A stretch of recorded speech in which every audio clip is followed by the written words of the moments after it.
Well, it was about as bizarre a game as I've ever been involved with early, because there was nothing that we did that was very good. And Ian Miller making those threes early, and one time Marcus was all over him. He still made the shot.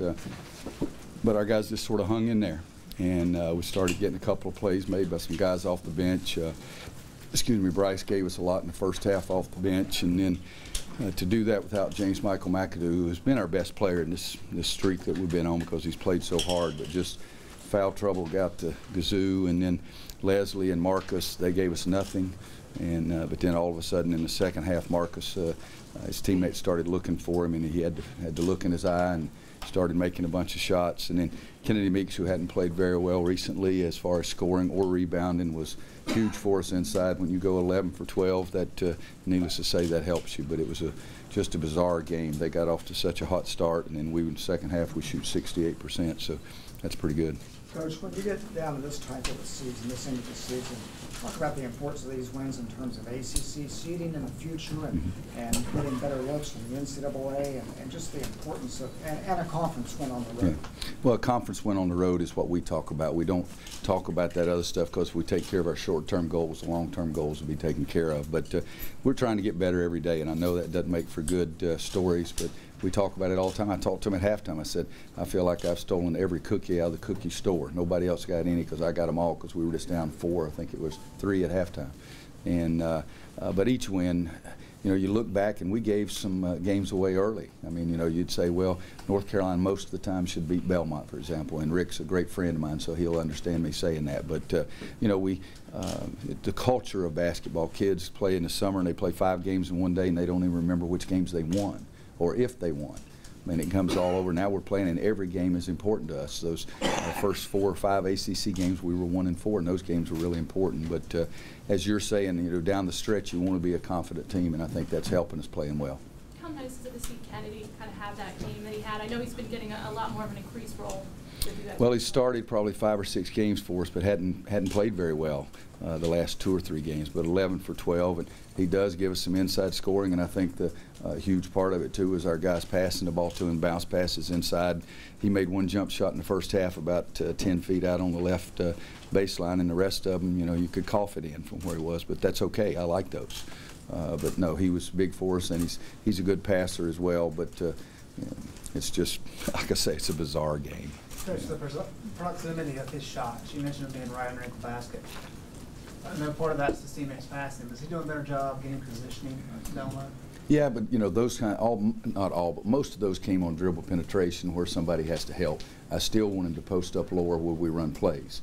And it's if you get him the ball that low, he does have great hands. He can use both hands inside, and he's got a big-time body. He needs to get more explosive. But those kind of baskets he got tonight, most of them were off dribble penetration as opposed to plays for him. And his free throw looked good. It just didn't go in. He missed a 1-and-1. Marcus missed a 1-and-1, and Marcus missed as many free throws or more free throws tonight than I think he has any game this year.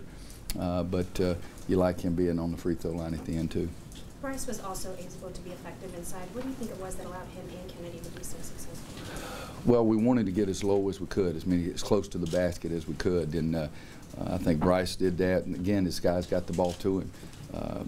His play, make a silly reach-in foul, and some of the fouls we made weren't very smart. I mean, that was the bad thing about it. But I think Kennedy and Bryce are our best offensive post players. We just got to get them to a little bit lower spot on the court, and then they'll help us even more. I know the team accolades probably mean more to you, but 300th win in the ACC, you're the fastest coach in the conference. To get to that mark, what does that mean to you personally? Well, I'd forgotten about it. Steve told me about it, or somebody else, I guess Janine said something about it, but I'd forgotten about it. I'm trying to win one more game. I don't know if I'm going to be alive and croaking tomorrow, but I've had great kids who really buy into what we're trying to do.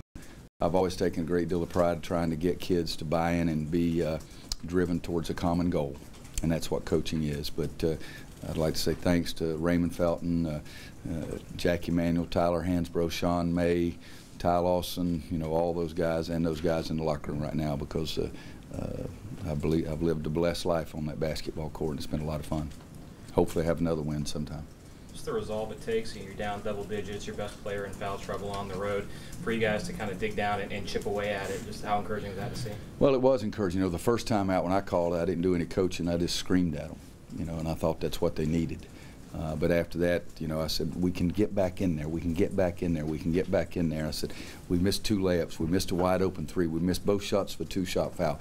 We missed the first shot of a 1-and-1. Just make a couple of plays, and we'll be right back in there. In the last 3 or 4 minutes of the first half, we did get back in there, and I thought that was the key part for us. Because then, as I said, I told them at halftime I felt I was the luckiest I've ever been to just be down 3 the way we'd played. Coach, with the 50-50 balls, I know Jackson made a good play in the first half, and then once they pulled within 1, JP got the loose ball, dumped it in. I think the next play down, when Brett tried to fight Tojo for that rebound. Does that speak to that sense of urgency that you want to talk about? I think so. We weren't getting many of the 50-50 plays, either the calls or the balls, until that point.